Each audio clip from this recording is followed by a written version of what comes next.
कैसे हैं आप सब। आप सभी का हमारे YouTube चैनल में स्वागत है। तो दोस्तों, आज मैं आप सबको सिखाने वाली हूँ chapter 1 who did Patrick's homework, subject English, book हनीसक्कल।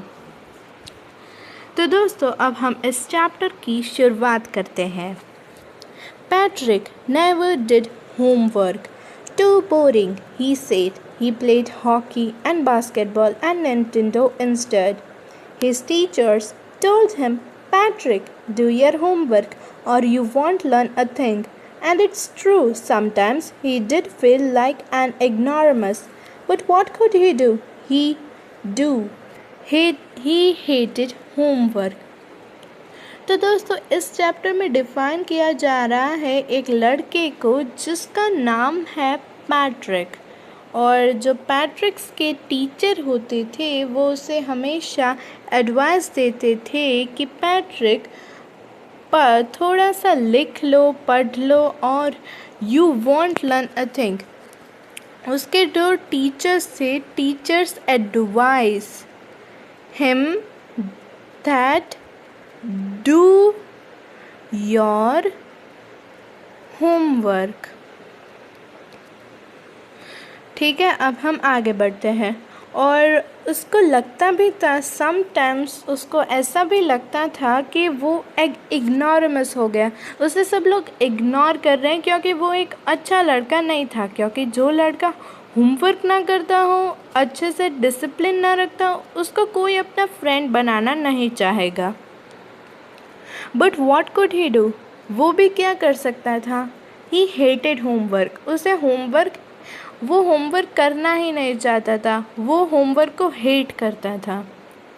Then one day he found his cat playing with a little doll and he grabbed it away. To his surprise it wasn't a doll.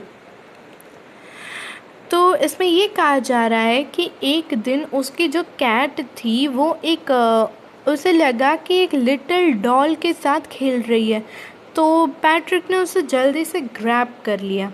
तो दोस्तों, इसमें एक meaningful word भी है जिसका नाम है, यहाँ पे एक मीनिंगफुल वर्ड भी है जिसे हम कहते हैं grab. Like grab, okay. Grab का मतलब है ग्रैब। देखिए, ये जो वर्ड है ग्रैब, इसका मतलब होता है कि किसी भी चीज़ को किसी भी इंसान से छीन लेना। आपको इसे कोई भी चीज़ छीन ले तो आपको भी पसंद नहीं होगा, राइट। तो जब उसने उसे गौर से देखा तो उसकी he was surprise at all but a man of the tiniest size. तो उसने ये देखा कि वो जो उस डॉल के साथ खेल रही थी, उसकी कैट, जब उसने उसे गौर से यानी कि ध्यान से देखा, वो एक डॉल नहीं थी, वो एक मैन था। पर वो मैन था सबसे टाइनीएस्ट साइज का। तो एक ही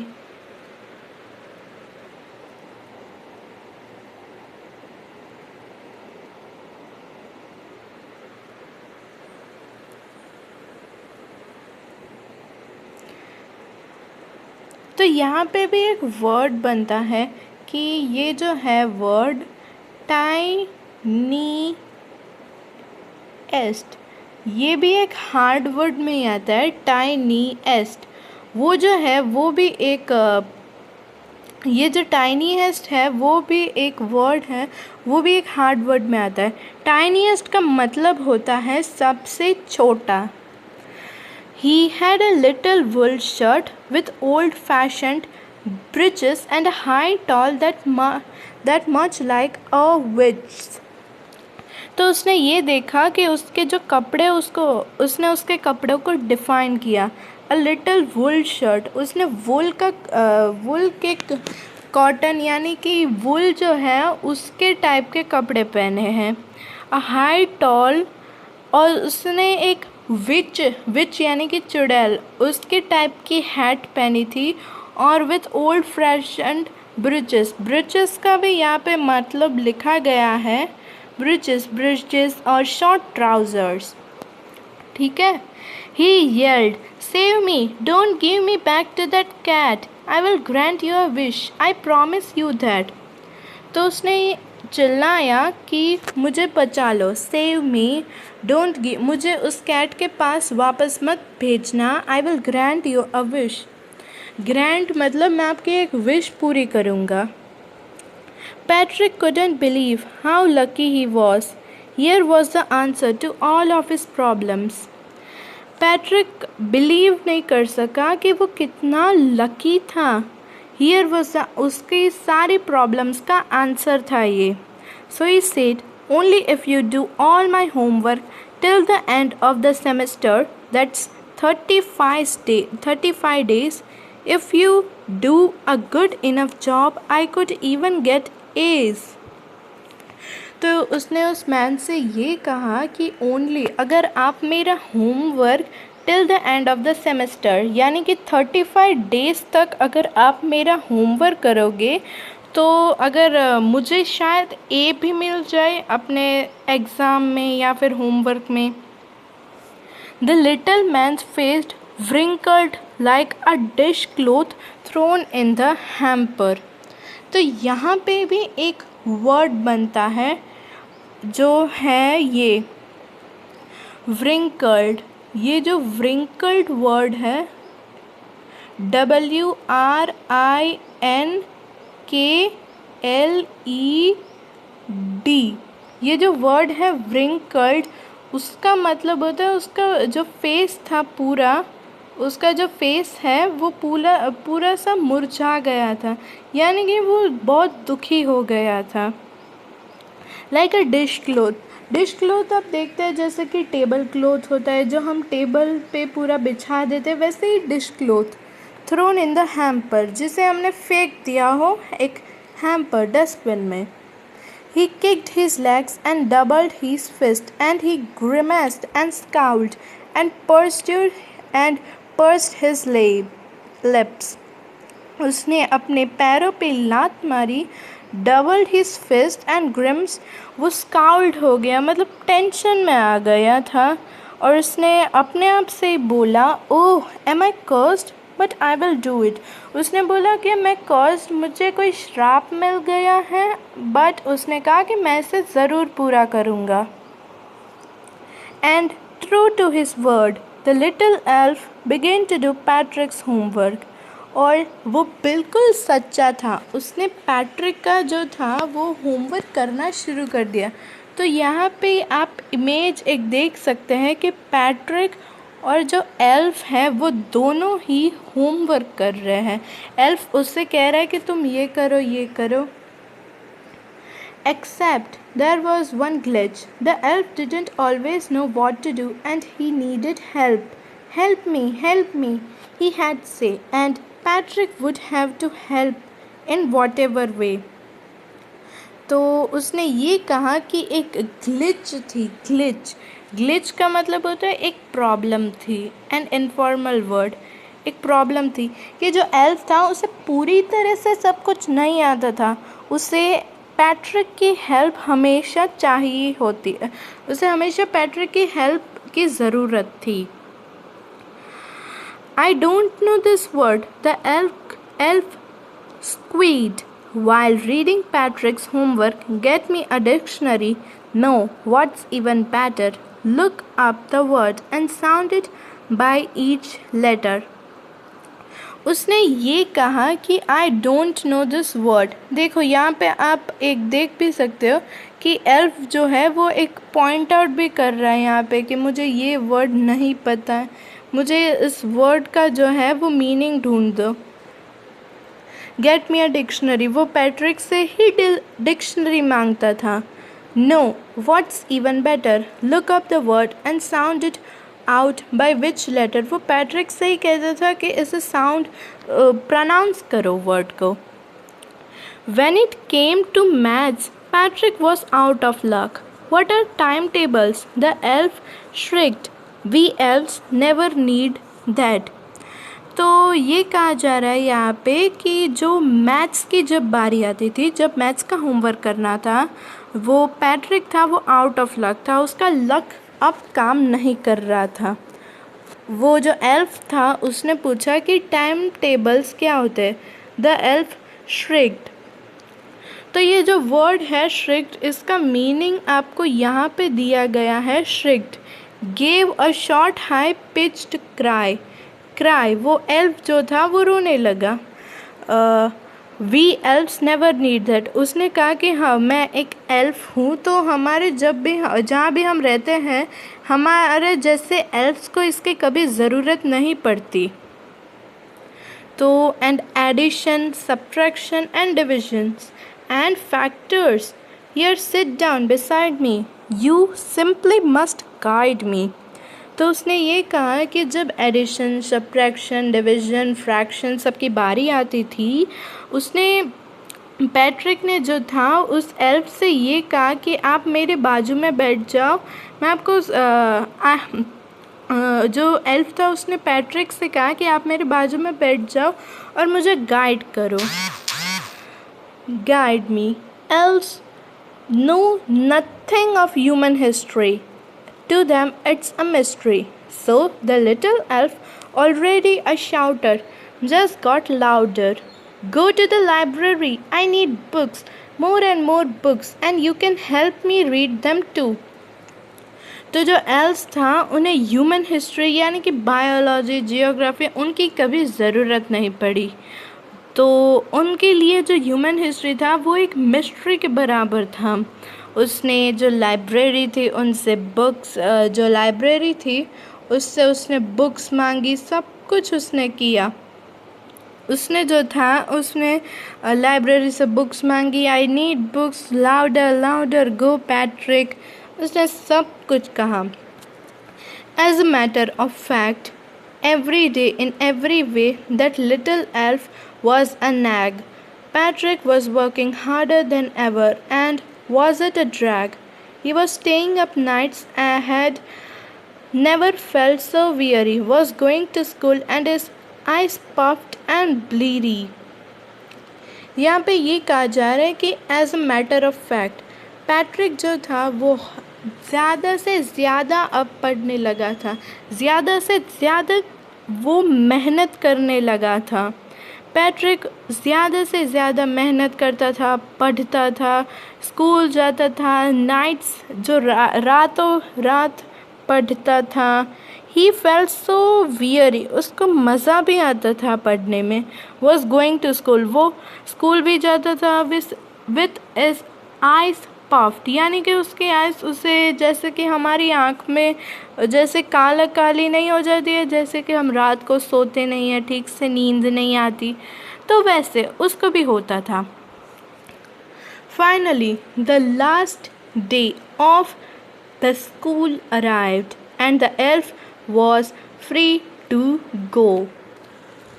तो जो था फाइनली स्कूल का था वो लास्ट डे अराइव्ड हो गया, स्कूल ख़त्म होने वाली थी। जो पहले उसने कहा था कि सेमेस्टर,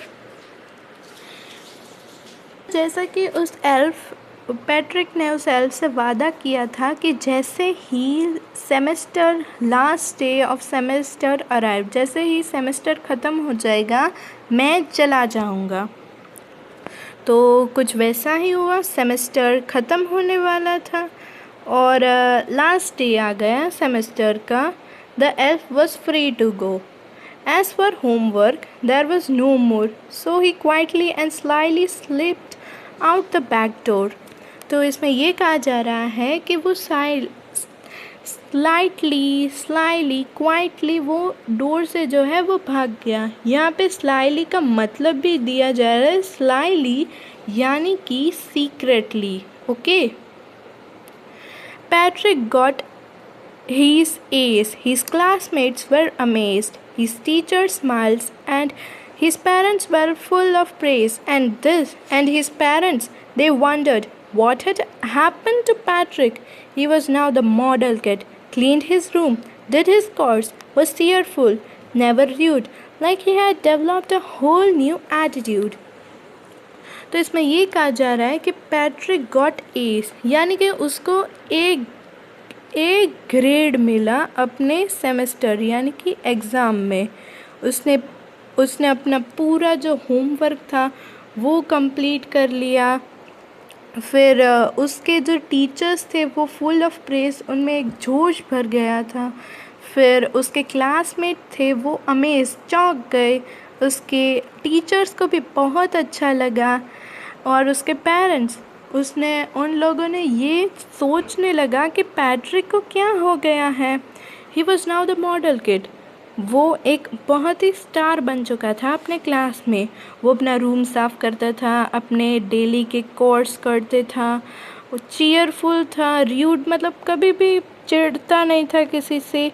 यानी कि उसने अपना पूरा एक न्यू एटीट्यूड ही डेवलप किया गया है। तो जो इन सारे वर्ड्स आपको इन सब वर्ड्स में से भी किसी के भी, तो ये यहाँ पे मैं पढ़ देती हूँ।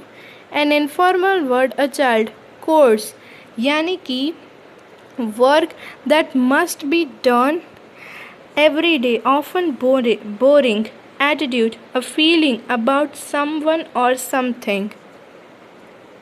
तो अब आगे बढ़ते हैं। You see, in the end, Patrick still thought he had made the tiny man do all his homework. But I will share a secret just between you and me. It wasn't the little elf. Patrick had done it himself. तो इसमें ये कहा जा रहा है कि जो Patrick था जो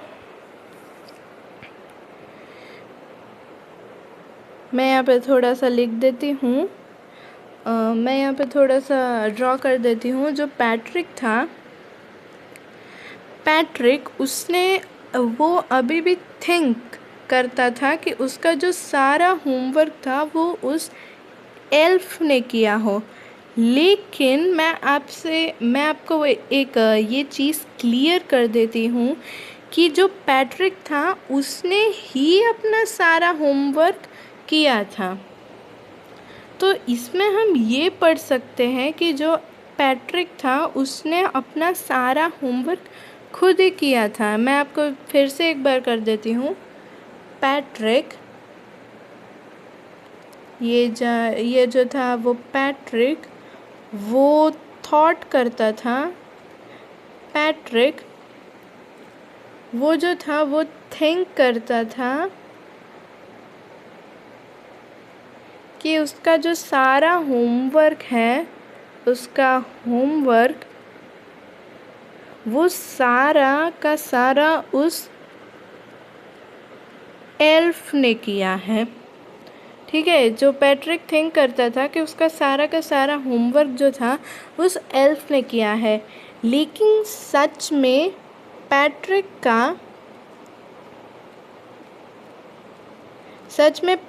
का सारा homework he done it by himself.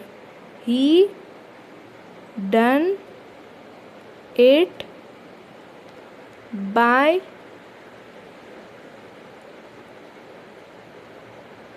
Himself. तो देखो दोस्तों, ये था इस पूरे चैप्टर का सीक्रेट, जो कि आपको ये सब याद रखना पड़ेगा कि पैट्रिक ने जो था थिंक किया था कि उसका होमवर्क उस एल्फ ने किया था, लेकिन सच में पैट्रिक का होमवर्क उसने खुद ही किया था। तो दोस्तों, अब मैं बता दूं कि ये जो चैप्टर है उसके जो राइटर है वो यहाँ पे आपको दिख रहा होगा। मैं थोड़े बड़े अक्षरों में लिख देती हूँ, कैरोल मूरे। ये जो पूरी स्टोरी है हु डिड पैट्रिक्स होमवर्क, इससे लिखा गया है, इसको लिखा है, स्टोरी को डेवलप किया है कैरोल मूरे ने। ठीक है दोस्तों, तो अब मैं आपसे विदाई लेती हूँ। मैं अब आपसे एग्ज़िट करती हूँ। मैं ज़्यादा से ज़्यादा कोशिश करूँगी कि सारे चैप्टर आपको एक एक करके वीडियोस में भेज के आपको सिखा दूँ। तो दोस्तों, थैंक यू सो मच। अगर आपको हमारा वीडियो अच्छा लगा हो तो इसे लाइक करें और चैनल को सब्सक्राइब करें। Thank you friends, have a nice day.